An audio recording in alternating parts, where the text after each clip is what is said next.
Baggedmilk joining us. Before we get started, I want to thank you for a tweet. Now, I knew this rule existed, but it's a good reminder to It's get. also nice when other people are saying it, not just you. Yeah. Telling your wife. Exactly. Here, look, honey, look what Baggedmilk tweeted. So his tweet was, me, should I pour myself a rum for the hockey game? Also me. Oh, right, it's December, and that means I can drink every day in the name of Christmas. It is. It is the season for a rum and a cocktail. Are you off the red wine now? No, never. I have a rotation. I just got a fresh bottle yesterday. I might crack that one open for the game tonight. It's the nice thing, you put the Christmas lights on, you pour yourself a drink. Doesn't matter if it's Tuesday or Wednesday. Time's a flat circle at this point of the season. Cocktail, Speaking of the game tonight, they need to start a little better. The game against Washington, How many shots did Skinner stop in the first period? Like 52. It's getting a little crazy. Yeah, in that first period, he got 24 shots. He stopped all of them, or he stopped everything he could. But at some point, the Oilers just have to start on time. It's driving me nuts. Yeah, because it's not just that they're starting poorly, but they're also continuing poorly lately. They've had a handful of periods over the last week or so where they've had 4 shots, 5 shots. You're not going to win in the NHL if you're getting 4 shots in a period. So the fact that Stuart Skinner kept the score as close as it was in that game against Washington is almost miraculous, but at the same point, it kind of threw a shadow over how bad the rest of the team played. Well, they almost doubled. I think the Caps almost doubled the shots on net at the end of the game. It was 50-30 when it was all wrapped up. Yeah, and done. it's the Oilers picked it up ridiculous. towards the end, but my lord, it's just you can't spot a team 40 minutes, 10 minutes, 5 minutes even. They have to be ready to go. And tonight against the Coyotes, there's no excuses. They are terrible. If you start off poorly against the Arizona Coyotes, I don't even know what to say anymore. Yeah. Who's in net tonight?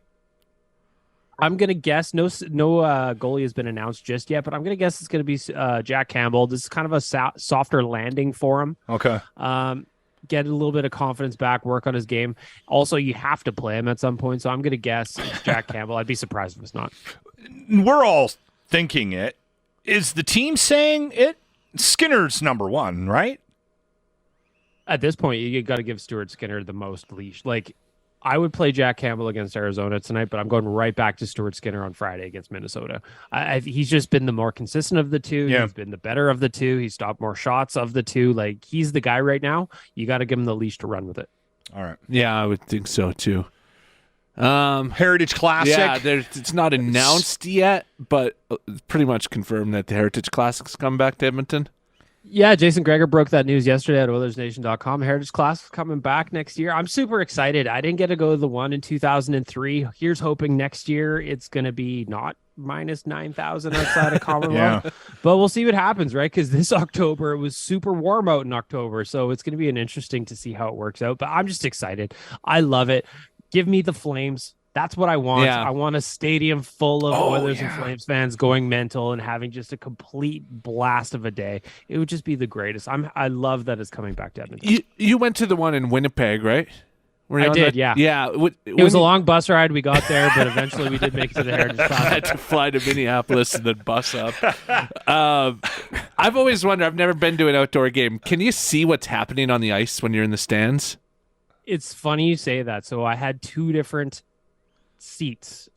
For the first game, it was the alumni game on the Saturday or whatever it was. I had really good seats. I was about maybe 15, 20 rows up because we're talking about a football stadium. Yeah. So I was about 15, 20 rows up, and you could see everything. It was great. But then the next day, I was probably row 5 or 6, and there was just a half chunk of the ice that I just could not see. Because the angle. The best part, the angle was just atrocious. But the best part about that one in Winnipeg was that there was a 2-hour sun delay. They had to delay the game for 2 hours because it was too bright on the ice, and all we ended up doing is drinking the stadium dry.